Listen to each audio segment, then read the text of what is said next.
Amados irmãos, vou falar aqui sobre a volta de Jesus, citar alguns versículos bíblicos, né? Como está escrito em 1 Tessalonicenses capítulo 5, versículo de 1 ao versículo 3, diz assim na Bíblia atualizada, o apóstolo Paulo escrevendo aos Tessalonicenses, ele disse assim no versículo 1: Irmãos, relativamente aos tempos e às épocas, não há necessidade de que eu vos escreva, pois vós mesmos estáis inteirados com precisão de que o dia do Senhor vem como ladrão de noite.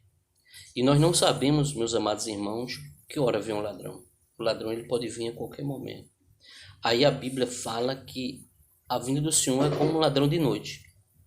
Quando andarem dizendo a paz e a segurança, eis que lhes vem, sobrevirá repentina destruição, como vem as dores de parto, aqui está para dar a luz, e de nenhum modo escaparão.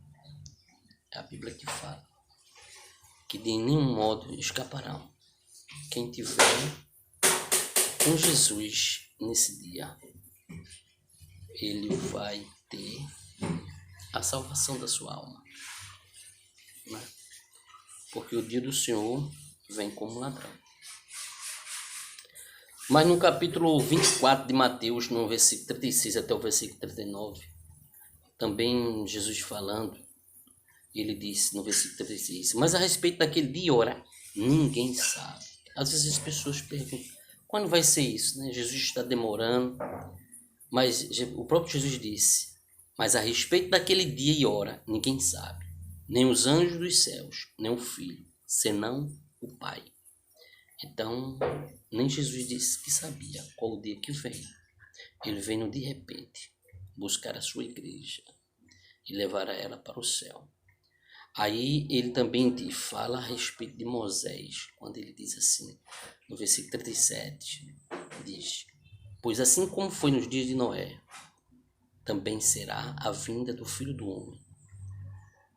Porquanto assim como nos dias anteriores ao dilúvio, eles comiam e bebiam, casavam e davam-se em casamento, até um dia que Noé entrou na arca. E não o perceberam, senão quando veio o dilúvio e os levou a todos.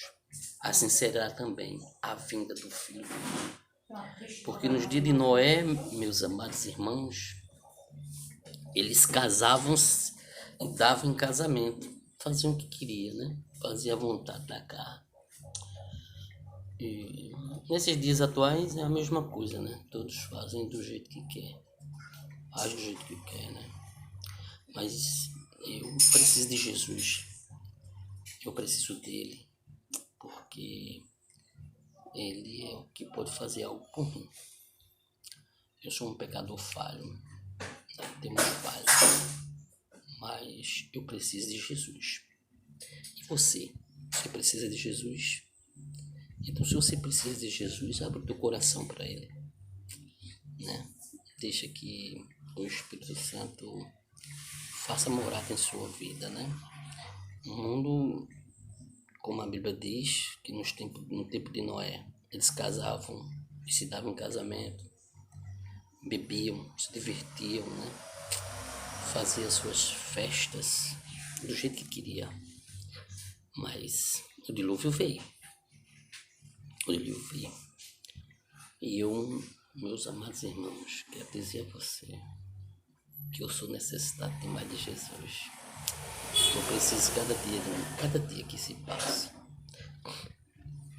aprender com meu Jesus, a aceitar Ele, cada dia, todos os dias, a aceitar Jesus como seu Salvador.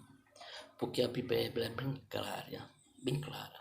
No Atos dos Apóstolos, capítulo 1, versículo 9 ao versículo 11, diz assim, ditas essas palavras, foi Jesus elevado às alturas. Quando Jesus voltou, ressuscitou dos mortos, apareceu aos seus discípulos. Aí, em determinado momento, ele dizendo aquelas palavras, Jesus foi elevado aos céus. À vista deles, e uma nuvem o cobriu dos seus olhos. E estando eles com os olhos fitos no céu, olhando para o céu, enquanto Jesus subia, eis que dois varões vestidos de branco se puseram ao lado deles. E lhe disseram: varões galileus, por que estáis olhando para para as alturas? Eis que Jesus, que dentre vós foi assunto ao céu, virá do modo como viste subir, glorificado e exaltado é o nome do Senhor. Então, da mesma forma que Jesus subiu, e os discípulos viram que ele tinha subido ali para o céu, e ficaram olhando. Da mesma forma, ele vai voltar para buscar a sua igreja. Atos dos Apóstolos, capítulo 1, versículo 9 até o versículo 11. Meus amados irmãos, também em 2 Pedro, capítulo 3, versículo 11 ao versículo 13, diz assim: visto que todas essas coisas hão de ser assim desfeitas, dever ser tais como os que vivem em santo procedimento e piedade, esperando e apressando a vinda do dia de Deus, por causa do qual os céus incendiados serão desfeitos e os elementos abrasados se derreterão. Nós, porém, segundo a sua promessa, esperamos novos céus e nova terra, nos quais habita a justiça. Aquele que dá testemunho dessas coisas diz: certamente vimos sem demora. Amém. Vem, Senhor Jesus. Apocalipse 22, 20. Há todavia uma coisa, amados, que não deveis esquecer, que para o Senhor um dia como 1000 anos, e 1000 anos como um dia. Muitas pessoas às vezes dizem assim: quando que será isso? Será amanhã, daqui 1 ano, 10 anos? Mas a Bíblia diz que um dia é como 1000 anos, e 1000 anos como um dia. Não retarda o Senhor a sua promessa, como alguns o julgam demorado. Pelo contrário, ele é longânimo para convosco, não querendo que nenhum pereça, senão que todos cheguem ao arrependimento. Deus não tem prazer que as pessoas não se arrependam. Deus não tem esse prazer. Deus quer que todos cheguem ao arrependimento. É no versículo 9 de 2 Pedro, capítulo 3. E no versículo 10, virá entretanto como ladrão o dia do Senhor, no qual os céus passarão como estrepitoso estrondo, e os elementos se desfarão abrasados, também a terra e as obras que nela existem serão atingidas. Porquanto o Senhor mesmo, dada a sua palavra de ordem, ouvida a voz do arcanjo e ressoada a trombeta de Deus, descerá dos céus, e os mortos em Cristo ressuscitarão primeiro. Depois nós, os que estamos vivos, os que ficarmos, seremos arrebatados juntamente com eles entre nuvens, para o encontro do Senhor nos ares. E assim estaremos para sempre com o Senhor. Então, Jesus está voltando, e o arrebatamento do Senhor vai acontecer, né? Quando for dada a palavra de ordem, né? Jesus, que deu o soar da trombeta, então ele descerá do céu, e primeiro quem vai ser arrebatado vai ser os mortos, em fração de segundo, milésimo de segundo, no abrir e fechar de olho. Os mortos ressuscitarão primeiro, e depois nós seremos arrebatados a encontrar com eles, com os mortos, lá nas nuvens do céu, com o Senhor Jesus. E ali nós estaremos para sempre com o Senhor.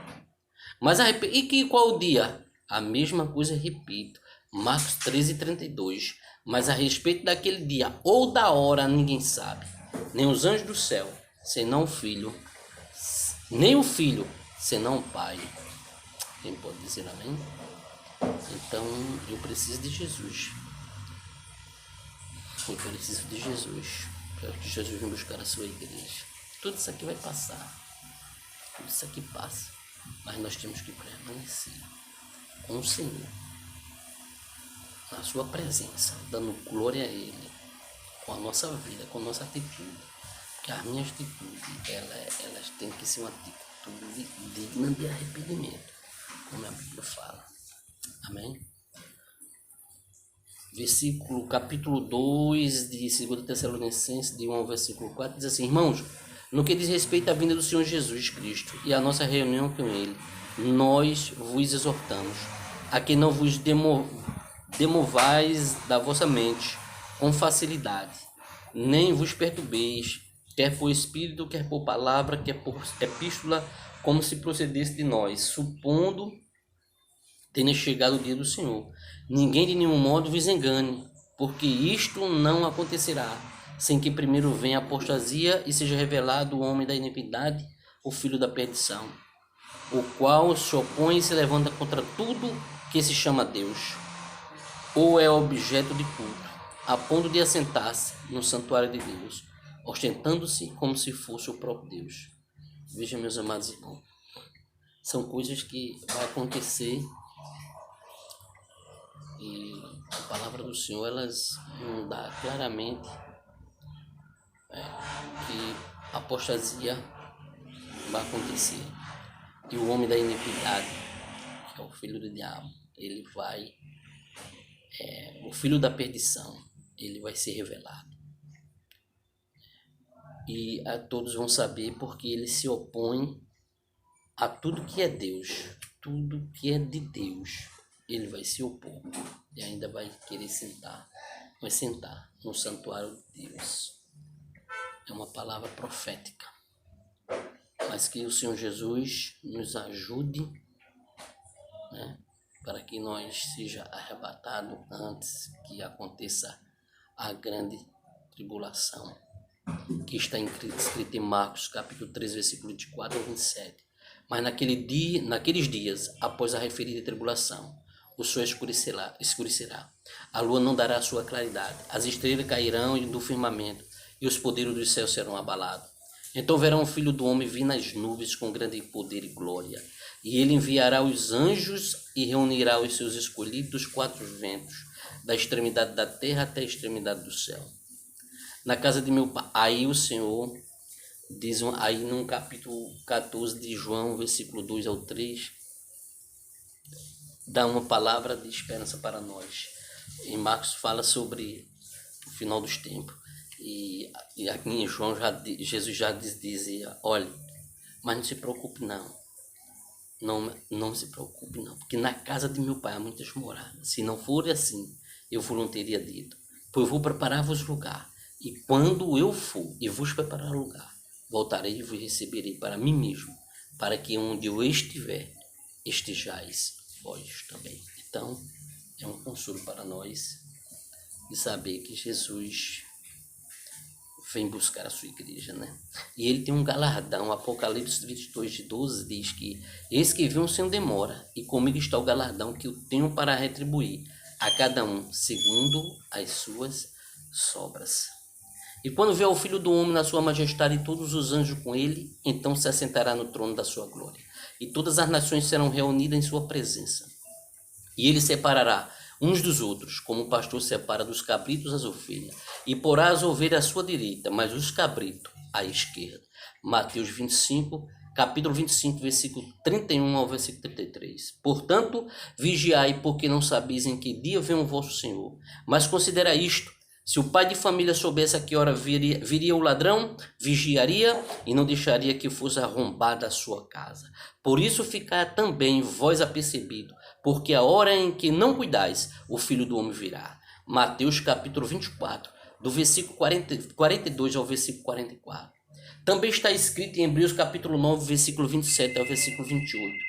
E assim, como aos homens está ordenado morrer uma só vez, vindo depois disso o juízo, assim também, Cristo, tendo se oferecido uma vez para sempre